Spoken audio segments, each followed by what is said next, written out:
Squadra che vince si cambia, ma solo in parte. Nella giunta comunale di Schio, la seconda guidata da Walter Orsi, 3 volti nuovi e ben 4 assessori riconfermati. Tra loro Cristina Marigo, che si occuperà ancora di servizi sociali, ma lo farà da vice sindaco, la prima donna nella storia di Schio con questa carica. L'emozione è grandissima e sono molto onorata che mi sia stato riconosciuto questo ruolo come vice sindaco. È il primo nella città, una donna vice sindaco, è la prima volta che accade a Schio, ma più che altro sono felice perché mi è stato riconosciuto tutto il lavoro che è stato fatto fino adesso, le capacità e le competenze che ho messo in questi 5 anni. Insieme alla Marigo, riconfermati Barbara Cortato alla cultura, politiche giovanili, promozione del territorio, Aldo Munarini allo sport e Sergio Rossi, architetto, che seguirà l'urbanistica, l'edilizia privata e i lavori pubblici.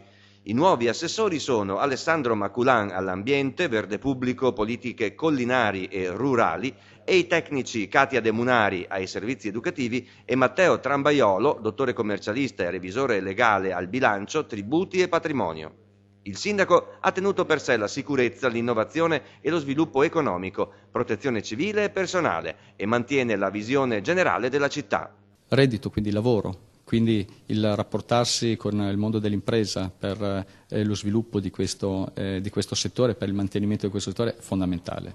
Qualità della vita è anche l'ambiente in cui viviamo, quindi la qualità degli immobili, la qualità del verde, dei parchi o la presenza di parchi in aree nelle quali ancora non sono dotati o comunque dove c'è bisogno di intervenire con manutenzioni straordinarie. Qualità della vita vuol dire anche saper apprezzare la città in cui si vive, una città che deve essere anche sempre più bella e quindi proseguiremo anche in questo tipo di intervento sul patrimonio storico-culturale.